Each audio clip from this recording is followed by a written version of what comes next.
Hello, good morning, and welcome to Unacademy IAS, a one stop destination for all the English medium civil services aspirants. This is Shyam Sir here, taking up the Hindu news analysis for 27th of December 2025. Please do let me know that I'm audible and visible for all of you. Those who are present in the session, please give the confirmation. Thanks a lot. Let's start. So, in today's session, I've taken a total of 10 articles. 9 of them are from the Delhi edition of Hindu newspaper. One article, just to clarify why there is an editorial, why there is a very big article on the healthcare and the PPP. I've taken one article from the business line, same today's newspaper, business line. So, totally 10 articles. We'll have a detailed discussion to cover the aspects relevant for prelims as well as mains examination. If you're liking the initiative, do not forget to hit the like button. If you are yet to join our YouTube channel, kindly do it right now. Before I start with the first article, here is a very important announcement. As part of the Unacademy 10th birthday celebrations, we are still providing 55% discount on all our courses. Whatever is the displayed price in the website, use the code IAS English and you will receive 55% discount on your courses. And not just this, you also become eligible for double validity. That is, you purchase a course for 9 months, additional 9 months free of cost will be provided to you. Same for 6 and same for 12 months. And not to forget, you also become eligible for CSE Assure. Those interested in enrolling into our courses, check out the details by clicking on the link provided in the description below. Let me begin the discussion. The first article, the healthcare sector as well as the PPP. And if you've seen the today's newspaper, this is the opinion article or opinion page article. A very big article has been provided. The headline reads, the healthcare doesn't require the PPP route. And this particular article, if you have seen or gone through the article, it is specifically talking about the PPP projects in the healthcare sector in the state of Andhra Pradesh. And generally, the students have the habit of ignoring these kind of articles because it is focusing on only one state. Now, in order to understand why this has been provided, such a huge, right, let's say coverage has been provided for healthcare and PPP, let me add one more article so that you will have more clarity. Yesterday, there was a news associated with a letter being sent by the union government to the state government of Andhra Pradesh. A letter. The letter has been sent by the Union Minister for Health and Family Welfare, Mr. J.P. Nadda. What is the letter all about? The letter basically argues in favor of implementing the public-private partnership. I'll write the full form here so that you do not get confused, because the term PPP in the context of economics is used in multiple ways, in multiple context. Public private partnership. So the union minister has written a letter to the state government here, arguing in favor of the PPP projects in the healthcare sector. What is the letter saying? There are various colleges, medical colleges, as well as the schools which have been set up in the state of Andhra Pradesh. In addition to either being completely owned by the state as well as completely private owned the medical colleges, now there's a proposal to set up the medical colleges as well as the hospitals under the model of public-private partnership. Very recently, a bid was called, the bid was called by the state governments for the private sector to participate. Lot of the private sector companies did not participate. The reception to this particular bid proposal was very lukewarm. Lot of participants did not attend the bid process. The reason behind that has been stated as another political party, another major political party at the state level. The head of that particular political party has warned the participants that in 2029 there will be legislative assembly elections in the state government or at the state level, and if the other political party comes to power, they will be cancelling all of these particular proposals or allocations to the private sector. Now, what is the issue here? Why there is so much of confusion? What are the advantages of having PPP in healthcare as well as disadvantages? Let's understand. This article, which has appeared in today's business line, focuses on the positive aspects of PPP in healthcare.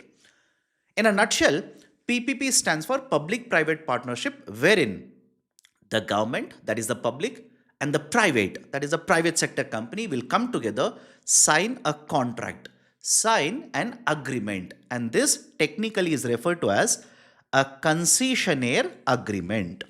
Remember the technical terms, this is called as a concessionaire agreement. So the private as well as the government, two parties will come together, sign the concessionaire agreement. According to the provisions of the agreement, either the goods or the services or the combination of both of them will be provided by the private sector.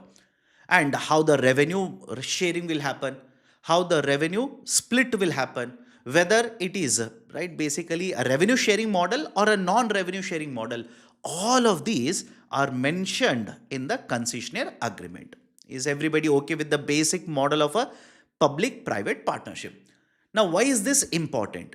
In the context of India, historically, if you see, before 1991, most of the investments, be it in infrastructure, be it in social welfare, most of the investment was done by the government, central government as well as the state government. But after the LPG reforms have been implemented, slowly and steadily, more and more sectors, more and more industries have been opened up for the private sector participation. And one of the reasons why the government is promoting this model of a PPP, especially in healthcare sector, is one, you require huge amount of investment. And this is true not just for the healthcare sector, it is true for any other sector for that matter. For example, roads, airports, etc. So there is a requirement of huge amount of investment. Only the governments cannot do this amount of investment. Second, whenever you talk about the private sector participation, these are always better in terms of the implementation of projects using technology, having better managerial resources, focusing on efficiency, etc. And when you talk about healthcare sector, the fact of the matter is, in case of India, there is a requirement of, let's say, private sector participation in healthcare sector. Government alone cannot be providing all the healthcare services that are required, not just at the urban level, but at the local or the rural level as well. So keeping in mind all of this, the state government here, that is the Andhra Pradesh government, has proposed multiple colleges, which are colleges attached with the hospitals, to be developed under the public-private partnership model. So is everybody okay with the concept here? And what is the central government proposing here? In the letter, the union minister has stated that if there is any requirement of assistance, the central government will be providing viability gap funding. Viability gap funding. I repeat, if there is a requirement of assistance, the center is ready to provide a viability gap funding in development of these district colleges plus hospitals. What is this viability gap funding? Whenever there is a particular project to be developed, this project is economically justified. This project is economically justified. What do you mean by economically justified? This particular project will generate labor. This project will lead to, let's say, investment. This project will lead to certain welfare outcomes. So economically, the project is justified, but there is always a concern associated with the financial viability. There is a concern associated with financial viability, meaning if I am going to invest in the project, let's say 100 crore rupees, the returns that I'm going to earn may not be sufficient. Is everybody able to understand? If I invest the same 100 crore rupees in another project, I would be earning more returns, better returns, higher returns. So there is always a concern associated with the financial viability of the project, but the project is economically justified. In such cases, the government announces viability gap funding. The best example in recent times that you can think of, where VGF has been proposed, where higher VGF has been proposed even today, is the concept of Udan initiative. It is under this initiative where the government of India proposes and has provided the VGF. Now, in the context of these district hospitals, the center has proposed in the letter to provide up to 80% of the project cost. 80% of the project cost will be provided by the government, equally shared between the center as well as the state. And not just this, whatever is the operational expenditure, for the next 5 years, again half of it will be provided by both center as well as the state. So these are certain very important points in favor of the PPP, the healthcare projects which are supposed to be developed by the state government along with the private sector companies at the district level. Having said so, there are certain concerns with these kind of projects. There are certain concerns associated with these kind of projects. What are these? Let's understand, which have been provided in this article. A lot of times you must have seen the articles which are provided are one-sided, that they will simply say these are bad, this project should not be implemented. But let's understand what are the benefits as well as what are the concerns, so that if a critical evaluation question is asked to you, you'll be able to put forward both the sides of the coin. Now, what are the arguments put forward in this article which states these infrastructure projects, that is the healthcare projects at the district level, should not be implemented? Point number one, whenever you talk about healthcare projects, or if you talk about simply healthcare, please remember it is a type of a merit good. It is a type of a merit good. In economics, you come across the concept of merit as well as demerit. What is the basic idea? Merit goods will have positive externalities. These kind of goods will have positive externalities, meaning what? The benefit of production as well as the consumption is not just limited to the one who is consuming it. It will be accumulating to other non-consumers as well. Meaning what? Let's say better education is provided by the government. If better education is provided, more and more children, more boys will be better educated. They will get better jobs. If they get better jobs, they will have higher salaries. If they earn higher salaries, not only them, but the whole household will move out of poverty. And when the house moves out of poverty, right, is it not beneficial for the whole economy? And if the person becomes a better worker, will this not contribute in terms of higher productivity as well as the higher production? So here is one example of a good, consumption of which will not provide benefit to only the consumer but to the non-consumer as well. These are called as positive externalities. And always remember, the merit goods are associated with positive externalities. So one example or another example of a merit good is healthcare. So healthcare is a merit good. And when this is such an important merit good, the provision or to provide these kind of services, the burden should fall solely on the government. We should not privatize it. I'll repeat the statement. We should not privatize it. It should be provided by the government. What is the logic behind it? The logic is, once the hospital is constructed by the private sector, once this particular school or college and hospital, that is college along with the hospital, will be constructed by the private sector, no doubt there will be certain conditions applicable on the hospital. Generally, these kind of hospitals which are developed under the PPP, the government will impose conditions. What kind of conditions? If the government hospitals or government primary healthcare centers, etc., they will send a patient to this particular hospital, now free care should be provided by the hospital. And under the various initiatives of the government of India, where health cards have been issued, insurance has been provided, these hospitals should provide the services to these beneficiaries. Of course, as conditions are there, but the concern is, if this hospital, instead of being operated by the private sector, was completely operated by the government, then all the services, not just limited services, all the services would be provided free of cost to the beneficiaries. Correct? All the services. Anybody could walk into this hospital, get the benefit of getting treatment by the government doctors, etc. So that is the argument here. It's a very important merit good. We should not privatize it. And not just this, What is the guarantee that this particular private sector will provide? Let's say, according to the guidelines right now, 70% of the beds have to be provided, right, for free treatment, and remaining 30% for private. That is basically the charges which will be imposed by the private sector hospital owners. Argument is, who is there to ensure that 70% of the beds will be reserved only for the free treatment? Right? There is no guarantee.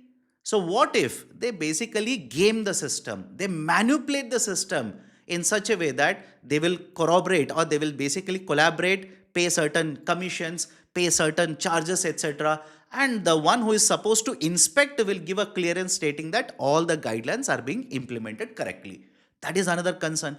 And another concern in the context of privatizing healthcare here is, the colleges will be there, and in these hospitals or these particular medical colleges, what if this private sector operator will collect very high capitation fees? Will collect very high capitation fees. And lot of people are ready in India to get a medical seat even though they are paying very high capitation fees. And the problem with this is, if let's say the student will pay very high capitation fees, they will get a degree. And because now they have paid very high amount of capitation fees, they would want to get a job where the payment or the salaries for them is very high. And in case of these kind of, let's say, people who want, or the doctors who want to earn very high amount of salaries, lot of these do not stay in India. Rather, they will shift abroad. They will simply shift abroad. They will go to other developed countries. And this will obviously lead to brain drain. This might actually lead to loss of very important scarce resources in India. Because right now in India, one of the important issues is, we need a lot of healthcare service providers. We require human resources in the healthcare service providers. And in this particular context, another concern which has been raised in the article is, why are we focused on district level hospitals? Why are we trying to privatize at the district level? Why can't we simply focus on, let's say, the primary healthcare centers? Why are we not focusing on the secondary healthcare centers at the lowest level, that is at the village level? Because if you can provide proper treatment, if you can provide correct addressal of the issues, health issues at the primary healthcare center, lot of these cases will not be going forward to the district healthcare center. Because if somebody is getting access to, let's say, basic healthcare services at their locality, the health issue that they're facing will be addressed then and there. They will not even think of going to the district hospital now. So focus should be on the the primary healthcare centers, not on privatization of the district hospitals. So these are some of the concerns raised in the article.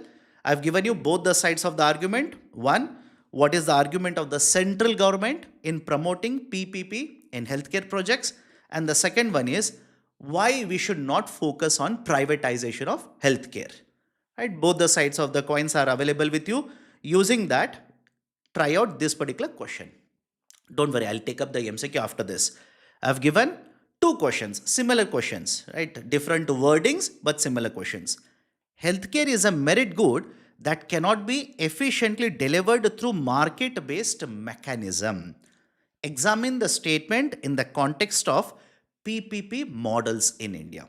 Or else you can take up similar question, critically examine the suitability of the PPP model for the healthcare delivery in India. And the first one focuses on the aspect that we should not privatize. Second one is basically asking you the pros as well as cons of this particular model. Please take up this and practice the answer writing. Now, solve this MCQ very quickly. Consider the following statements. Viability gap funding is provided when the projects are economically justified but financially unviable. The public healthcare falls solely under union list. Healthcare is an example of a merit good. What is the right answer? Please do let me know very quickly. What is the right answer? Viability gap funding, VGF. Viability gap funding is provided when the projects are economically justified but financially unviable. Yes, the statement is true. The public healthcare falls solely under the union list. No, right? It is under the state list. Healthcare is an example of a merit good. Yes, healthcare is an example of a merit good. Two of the three statements are true. Right option for the question will be option B. Only two are correct. A lot of you have given correct answer, by the way. I'm happy. You should also be happy, by the way. Please pat yourself on the back, not too hard. Just pat yourself right on the back for a good job done. Don't pat so hard that you will have a fracture. Let's go forward. Second article. Child marriages, a social scourge, right, of or the social menace of child marriages in India. What are the important points? Earlier, I'm pretty sure all of you remember this, those who have attended the session earlier. In this month itself, there was one article associated with the child marriages in India. That is, various places in Rajasthan have been identified. These places have very high instances of high child marriages. We want to implement a particular policy in order to reduce and eliminate child marriages. Reason being, the Sustainable Development Goals, SDG, right? Specifically under SDG, that is SDG 5.3. SDG 5.3, right? This is the same slide that I've used earlier. So under the SDG 5.3, there is a target to eliminate child marriages by 2030. And the government of India last year implemented an initiative by the name of Bala Vivaha Mukt Bharat Abhiyan. Mukt Bharat Abhiyan. So last year this initiative was implemented by the government. This year it has completed 1 year, and as a part of completion of 1 year, I hope all of you remember the government of India has announced 100 days program, right, to basically again promote and reduce the instances of the child marriages. Now what are the other important points you need to get from this article? This is an editorial article, by the way. In case of India, no doubt the instances or the cases of child marriages have reduced. Have a look at the data. According to the National Family Health Survey, NFHS 5 2019 to 2021, the cases of the child marriages have declined from 47.4% back in the year 2005 and 6 to 23.3% in the year 2019 and 2021. But having said so, right, should we celebrate this particular reduction? Yes, to a certain extent, yes, it is a cause of celebration. It is the instances of child marriages in India have come down. But having said so, even today we can see that the child marriage instances are, right, prevalent, very much prevalent in India. And another issue of concern is that there is a reduction in the cases of child marriages in India. But even today we can find the reduction is not uniform throughout India. The reduction of child marriage cases have not happened uniformly throughout India. Even today, there are certain pockets, certain districts in India, certain states in India where the instances of child marriages are very, very high. Despite the state government implementing reforms, despite the central government implementing the reforms. For example, in the context of child marriages, the central government has implemented, right, the Prohibition of Child Marriages Act. The Prohibition of Child Marriages Act, right, 2006. This is one, right, piece of legislation which has been implemented. In addition to this, there is also POXO Act, right? So different reforms or the policies have been implemented by the central government. And not just this, even the states such as, best example, West Bengal. Even the states such as West Bengal also have implemented various policies or various schemes in order to reduce the instances of child marriage. For example, there is an initiative, if possible, please memorize this particular initiative. There is an initiative by the name of Kanyashri Scheme. Kanyashri Scheme. Under the Kanyashri Scheme, the state government of West Bengal provides certain incentives to the families instead of marrying the girl child if the right family will send the girl child to the school. Simple, right? Incentives are provided if the girl child in the age group of 13 plus to 18, instead of being married off, if they are sent to the school or the colleges, certain incentives are provided by the state government. So here you can see the state government as well as the central government implementing reforms in order to eradicate and nullify this particular social menace of child marriages in India. But having said so, what are the reasons why the child marriages are so prevalent in India? In fact, the data or the survey shows that the state of West Bengal, which has implemented these kind of reforms, even today registers very high cases of child marriages. Even today, it registers very high cases of child marriages. What are the reasons? These are some of the reasons. There is a very strong correlation that has been found in case of child marriages when you look at or when you relate child marriage with the household poverty as well as education. When you correlate household poverty with the child marriages as well as education, that is in instances where the girl child doesn't have any kind of education, there are more instances, more likelihood that the girl child would be married off very soon. Lower the education level, faster will be the thinking of the household to marry off the girl child. And what is the reason why is the girl not getting access to the education? It could be because household doesn't have sufficient sources of income. Household requires the girl child to take care of the house activities so that the other members of the house go to work. Or it could be instance of where the house wants to send the girl child to the school, but there is no sufficient school infrastructure available.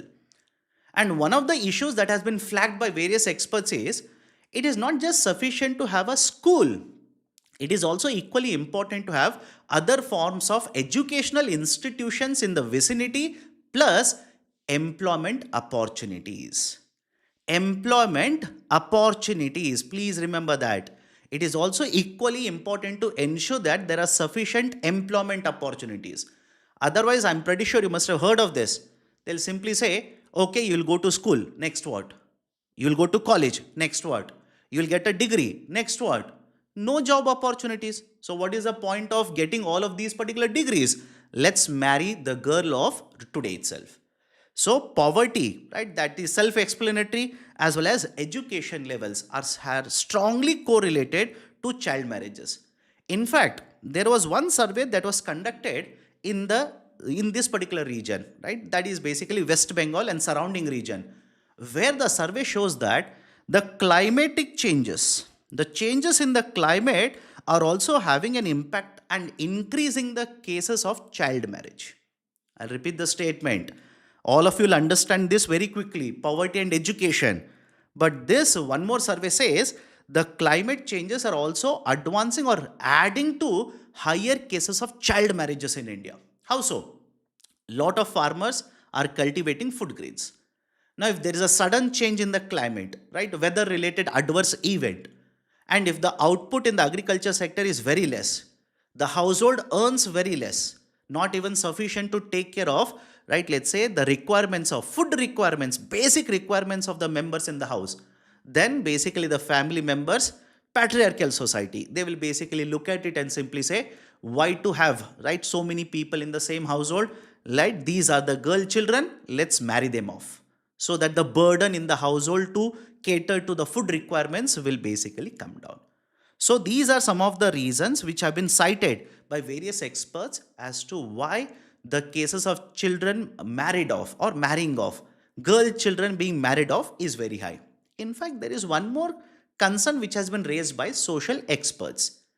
Some of these social experts argue that the schemes which are being implemented by the state governments are creating confusion. The schemes which are being implemented by the state governments are creating confusion. What is this, right? The state schemes creating confusion. Because earlier I said, the state government of West Bengal has implemented Kanyashree scheme, where the government will provide incentives if the girl child is sent to school and not being married off. Then what is this confusion that they're talking about? On one side, the state government implements Kanyashree scheme, and on the other side, the same state government also implements Rupashri scheme. Have a look at this. On one side, Kanyashree, on the other side, Rupashri scheme. What is this? Right? Let's say the basic idea of a Rupashri scheme. The state government will provide certain assistance, financial assistance in case of marriages. The girl being married, the state government will provide certain financial assistance. Now, if the state government itself is providing certain assistance for the girl being married off, then a lot of these households will look at the situation and simply say, okay, if the state government is going to provide money to me for marrying off this girl child or girl, not the child, or woman, rather than sending to college or post graduation, etc., let's marry them off. And in addition to this, one more issue is the lax implementation of many of the provisions under POCSO as well as the Child Marriages Act and very low conviction rates. So these are some of the issues which have actually led to higher child marriages in India. According to UNICEF, please remember the data set, you can write it in the examination.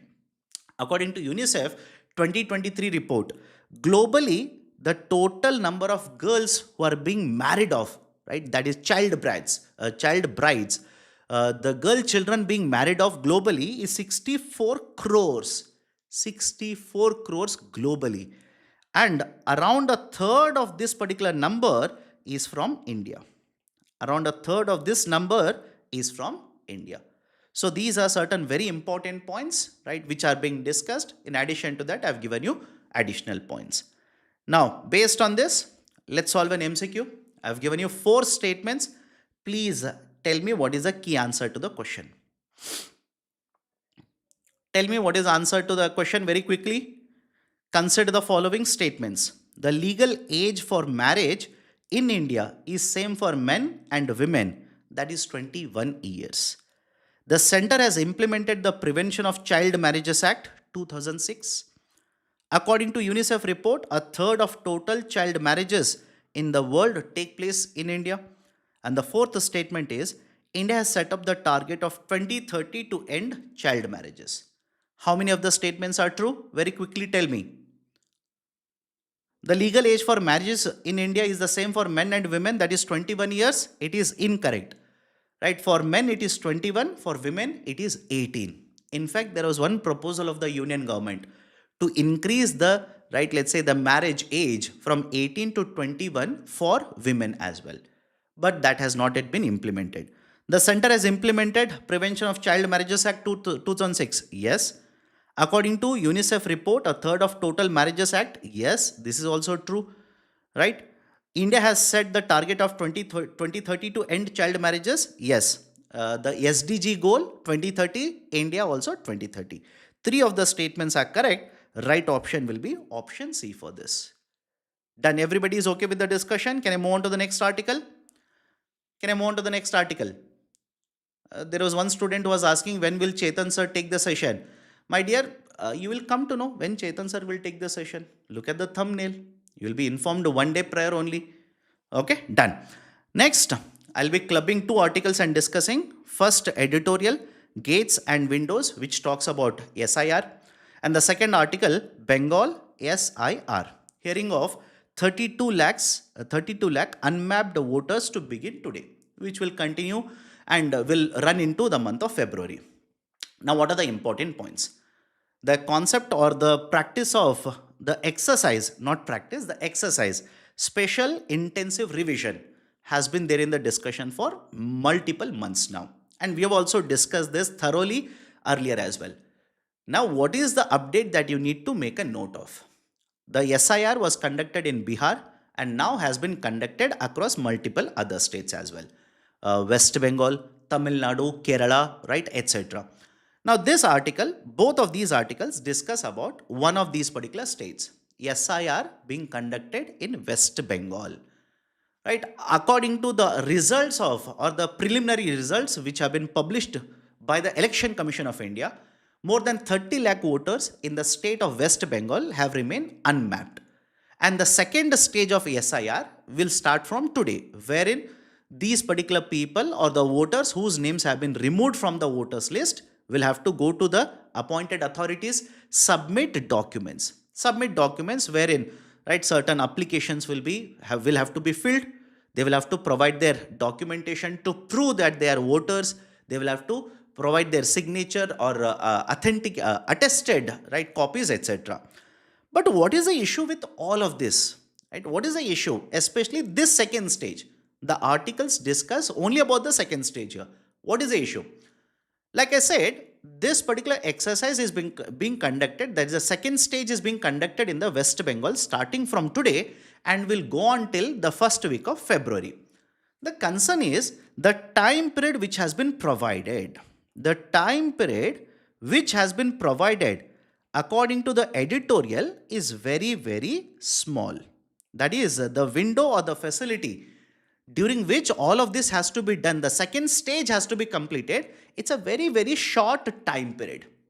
And when you focus on the target that you need to finish within so much of time, and you need to map more than 30 lakh voters now.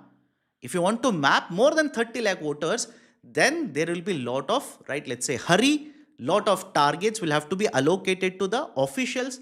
Now, in addition to the work they are normally doing, the officials will have to take care of this additional burden. They will have to take care of this additional workload. That is the first concern. Is everybody okay? Right? The additional workload or the burden on these particular officials. And you must have heard of this. And earlier also we have discussed this. This kind of a workload will have certain health effects.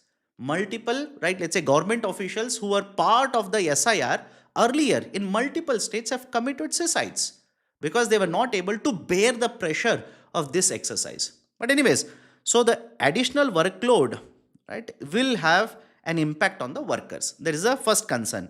Second important concern is there is no methodological, or let's say there is no transparency in this particular method.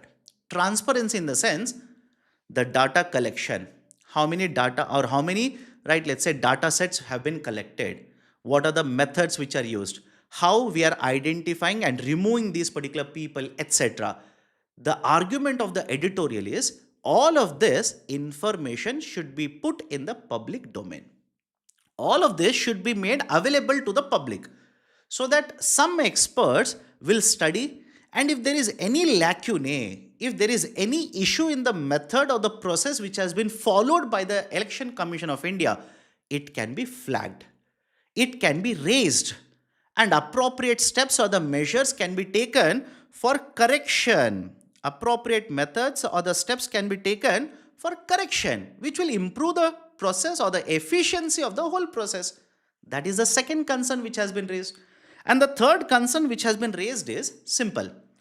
You are simply saying more than 30 lakh voters are unmapped. In fact, the total number of deletions from the voters list from this particular state is more than 50 lakh. And from Tamil Nadu is more than 90 or around 90 lakh. But the argument is, imagine you have removed certain voters and these voters belong to, right, let's say a remote area. They belong to a very remote area and they do not have access to internet. Even if access to internet is there, they don't know how to use the different tools to check whether their name is there in the list or not. Imagine a person knows that they are not part of the voters list now. They have been removed from the list. But they are so busy with the work, they cannot get the time to go to the, right, let's say the correct representative to raise an issue. So there are so many issues that the Election Commission of India should consider, and rather than focusing on a short time period, basically in a race to finish of this exercise, more freedom or more flexibility or more flexible processes should be adopted by the Election Commission of India. Is everybody okay with the three concerns which have been raised in the article associated with the SIR which is being conducted in the state of West Bengal? These are the points in addition to whatever you people have learned so far in the context of the SIR conducted by ECI. Now, let's go forward. Everybody is okay? Can I move on to the next article? Okay. GST on air purifiers. GST on air purifiers. The Delhi High Court has sought a reply from the central government, right? Why the GST should not be cut on air purifiers. What is the context of the article? Simple. There is a petition in the Delhi High Court asking the Delhi High Court to issue an order to the central government to reduce the GST rate on air purifiers from 18% to 5%. Right now, GST on air purifiers is 18. It should be reduced to 5. Why? The argument is simple. Look at the air pollution in Delhi. And the impact of air pollution on the population of Delhi will be very, very high. Right? And the impact will not be limited to short term or long term impact. And the issue of air pollution is not going to be resolved in 1 year. Again, next year in the month of November, December, again we will discuss the same thing. So when you look at all of these issues, there is a health emergency being faced by the Delhiites. There is a health emergency. In order to provide certain relief to these Delhiites, why don't we reduce the GST on the air purifiers from 18% to 5%? Right now, the GST slabs are 5, 18 and 40%. I hope all of you know this. Unlike earlier slab structure where we had 5, 12, 18 and 28%. No, we have discontinued that, and the next year we are going to discontinue it completely. Basically, right now there are 3 important slabs, 2 most important and 1 for the demerit goods. That is, the 40% is for demerit goods. So 5% and 18%. So the plea states that Delhi High Court should issue a direction asking the center to reclassify. The purifiers are not luxury goods. Purifiers are necessities. For the Delhiites or the people residing in Delhi, the purifier is not a luxury good now. It is basically a necessity. Hence, the reclassification should be done from 18% to 5% so that the market prices will go down and it will become affordable. Comparatively, the prices will fall down.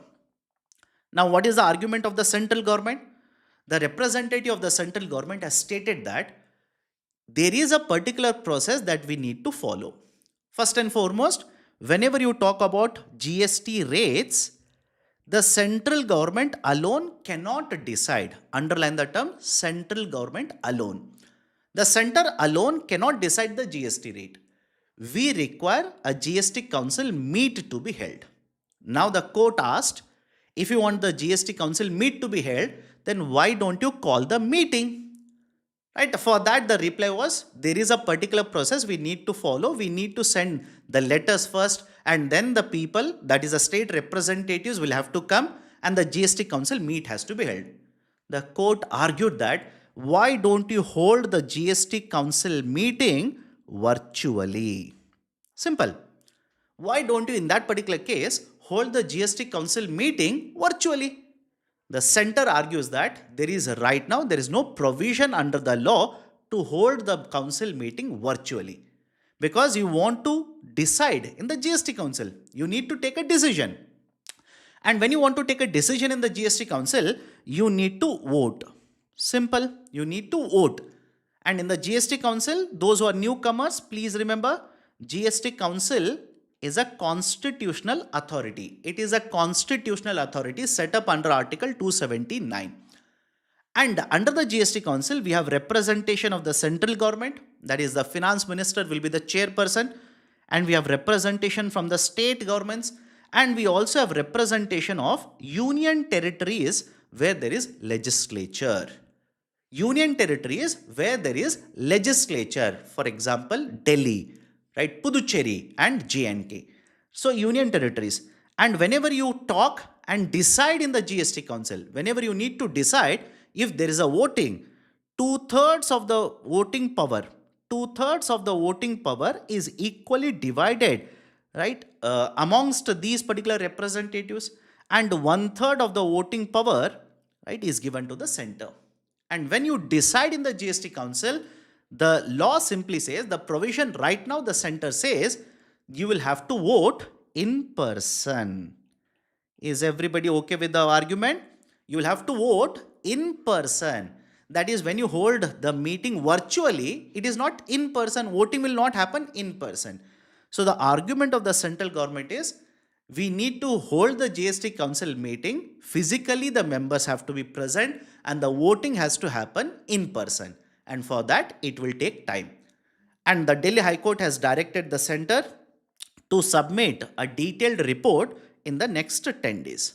The next 10 days, they are supposed to submit a detailed report. Done, everybody is okay? This is basically the discussion associated with the GST on air purifiers. quickly solve the question and tell me what is the right answer. Consider the following statements regarding the GST Council. The voting power is equally divided between the center and states. It has no requirement of quorum. The decisions of the GST Council are taken by a simple majority. The first statement will be clear to all of you whether it is correct or incorrect because I've told the answer already. The voting power is not equally divided. Right? One is incorrect. It has no requirement of quorum. What is the meaning of a quorum? In polity, you will come across quorum requirements in Lok Sabha, Rajya Sabha, etc. The quorum requirement in GST Council is 50% of the members. 50% of the members. Second one is incorrect. Third one, the decisions of the GST Council are taken by a simple majority. Right? Do you think it is simple majority? No. Right? So, it's not simple majority. The decisions in the GST Council are taken by at least 75% of the weighted votes present and voting. 75% of the weighted votes present and voting. All the three statements are incorrect. Some of you are saying only one statement is correct. Please do let me know what is the confusion here. Right option for the question is option D. Option D, none of the statements are correct. Now let's go forward. International Relations article. USA has struck IS forces in Nigeria after the group targeted Christians. 25th December, that is yesterday, Christmas celebrations. During this particular, let's say the day of Christmas, USA has targeted certain militant groups or terrorist groups in, let's say, Nigeria, and right has basically attacked them, killing certain terrorists. Now, in the context of UPSC exam, please focus on the mapping. Please focus on the mapping. Questions can be asked on the mapping of Nigeria. Right? This is the country Nigeria. Let me change the color. Okay, this is the country Nigeria, and this is basically the continent of Africa. These countries, that is Benin, Niger, Chad, and Cameroon, these are the countries which are sharing the border with Nigeria. Everybody is okay? Please make a note of this, and when I say note, don't write it down. Download the PPT, have a look once again. Okay, have a look of these particular points once again. Okay, so this is the country Nigeria. This falls right towards basically the Nigeria southern part of Nigeria. The border right opens towards Atlantic Ocean, and the Gulf that is present here is Gulf of Guinea. Gulf of Guinea. If it is not visible, I'll write it. Gulf of Guinea. Done. These are certain important points in the context of Nigeria, the physical map of Nigeria. Now, what are the important points in the context of the newspaper article? Let's understand. In recent months, multiple times Mr. Donald Trump, the president of USA, has been targeting Nigeria. His argument is, in Nigeria, there is a large chunk of population which is Christians. And the terrorists here, right, basically are targeting Christians and killing the Christians. But the fact of the matter is simple. All the experts, whoever is the international relations expert, they basically argue, yes, the population in Nigeria, almost, we have the same population, almost. It's not correct, by the way. I'll tell you the exact number. The population in Nigeria is almost equally divided between Christians as well as Muslims. We have around 56% of the population as Muslims and 44% of the population is Christians. And by the way, Nigeria is the most populated country. Please remember, Nigeria is the most populated country in Africa. And Avantika Pandey simply says it is also referred to as a giant of Africa. You're absolutely right. Nigeria is also referred to as a giant of Africa because of presence of huge population in Nigeria. Now, these were different instances where the criticism has been leveled against Nigeria. And to a certain extent, yes, it is true because there are multiple terrorist organizations or terrorist groups which are operating in Nigeria. And the president has not been very successful in controlling multiple killings or multiple instances of terrorist activities which have taken place in the country.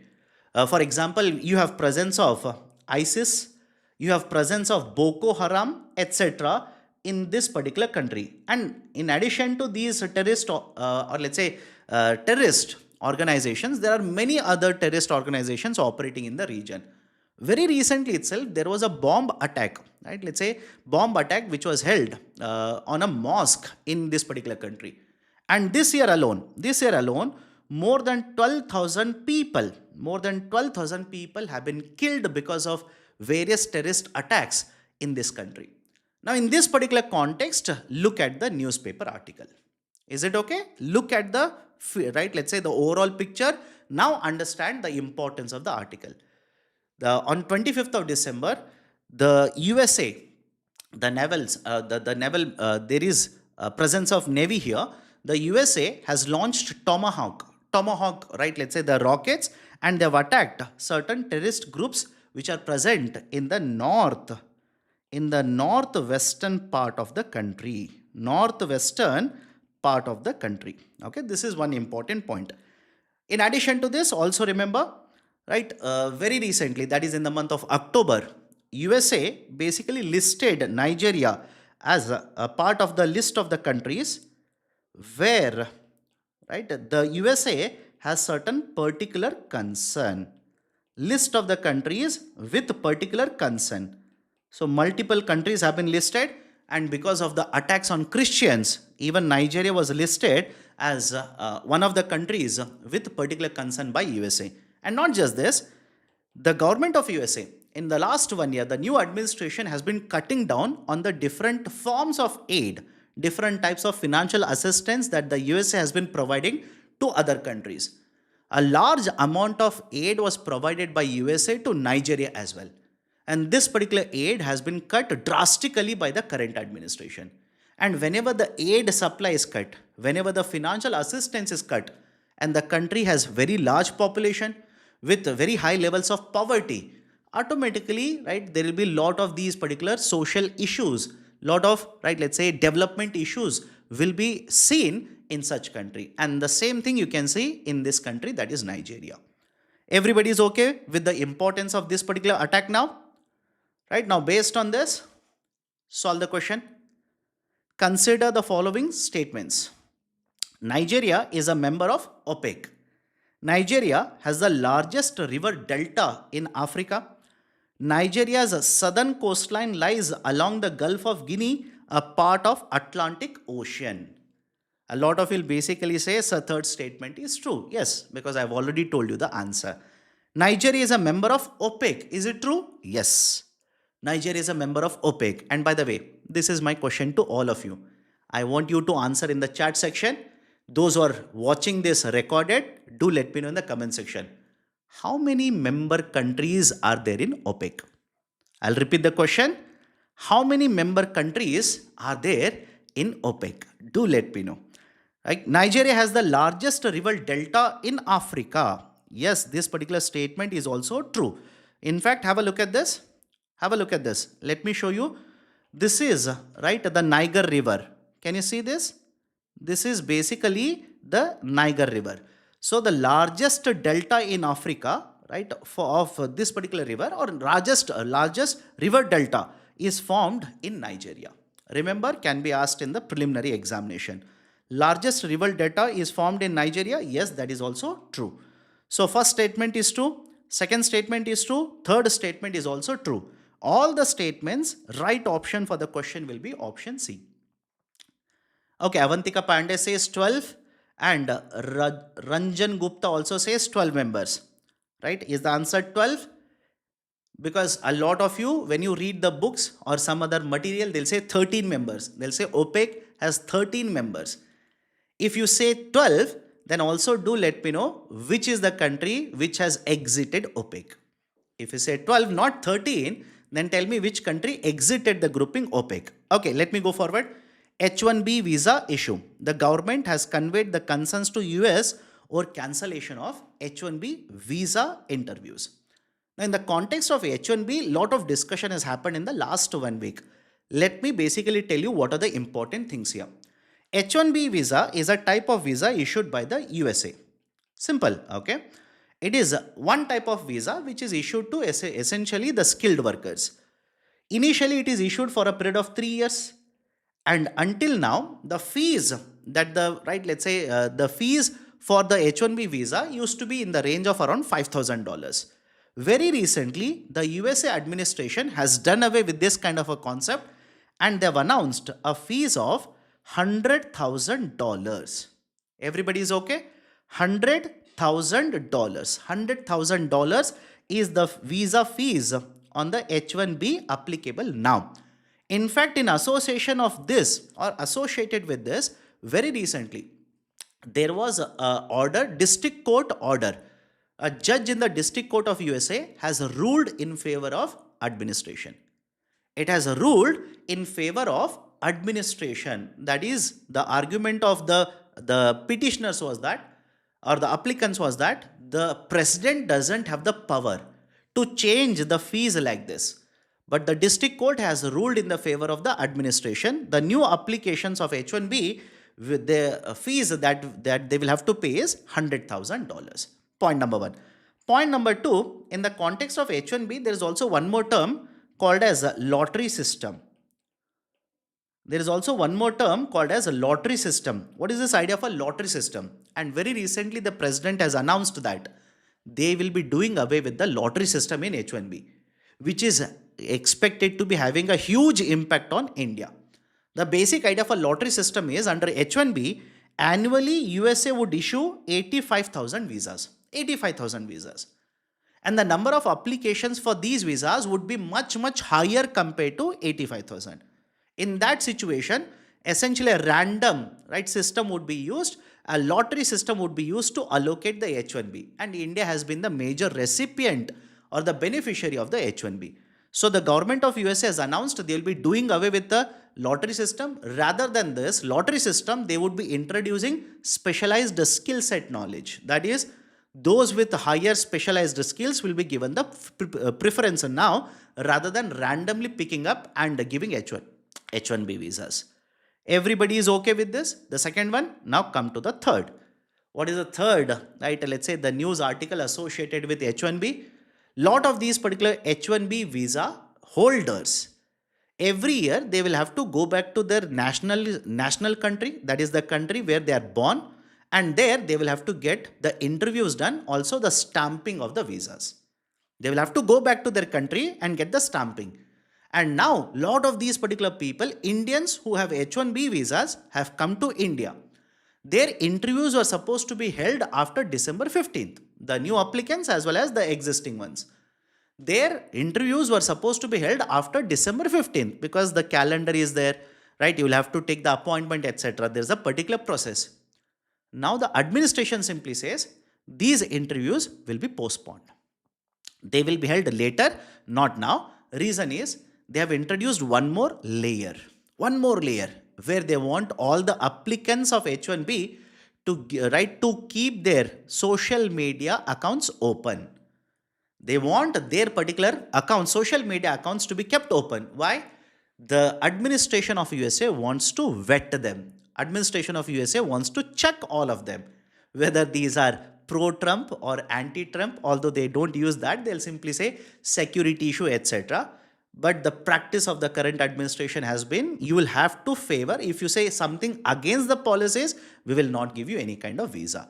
Anyways, so against this, the government of India has raised a concern stating that a lot of these interviews were scheduled post December 15, and these Indians are present in India, and now suddenly you have cancelled the interviews, you have postponed the interviews, which will extend their stay in India, right? So this is a concern which has been raised by the government of India authorities. Everybody is okay, right? Two more articles, just factual information. Malaria, new invasive mosquito species. In the context of malaria, please understand the government of India has set up the target of 2030 to eradicate malaria. India also houses one of the largest cases of malaria. Now, in order to eradicate malaria, multiple reforms have been, or multiple steps and measures have been undertaken by the government. Now, the concern is that there is a new mosquito species. There is a new mosquito species. And this particular mosquito species is prevalent in urban areas. It is contributing to malaria cases in urban areas. I'm saying contributing because please understand, in case of malaria, mosquitoes are basically vectors. They carry. Mosquitoes are vectors. And the female mosquito, right, that is there in this particular, that has been mentioned is Anopheles stephensii. Remember, this can be asked in preliminary examination. Anopheles stephensii. So the new species of the female, right, mosquito is Anopheles stephensii.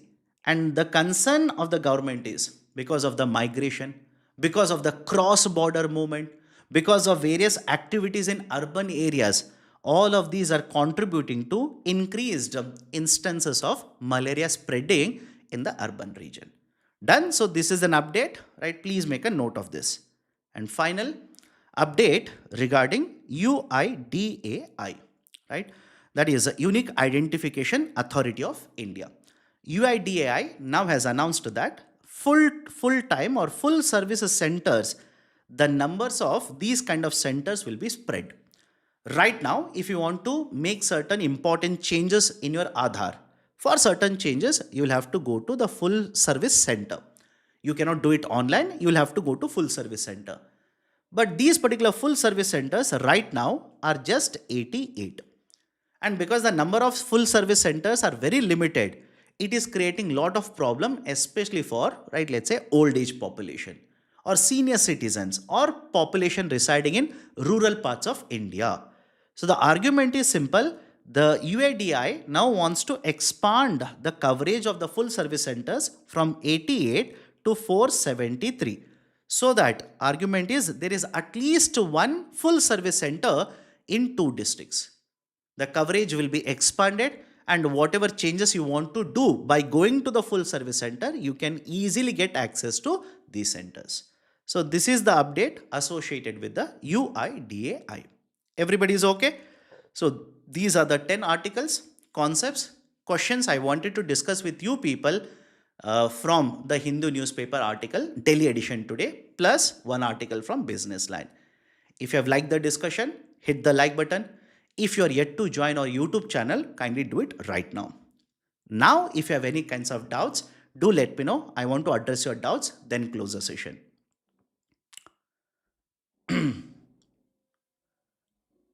Sir, Marathon Economics class PDF, couldn't get it. Shell, my dear, that particular PDF has been uploaded in my Telegram channel. Please download in my Telegram channel. PDF is already there. That is the notes as well as the PDF, both of them. Any other doubts?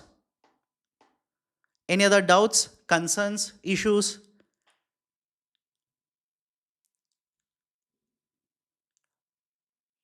Harsh Chandrasekhar, my dear, yesterday also, I think day for yesterday, not yesterday, you had raised the same concern. I told the backend team, I'll just check with them. I'll ask them to upload.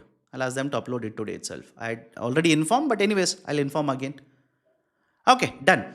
That's it from my side. Take care. See you next time, right, where I'll be allocated with the Hindu newspaper discussion. Till then, take care, study well, have a great day.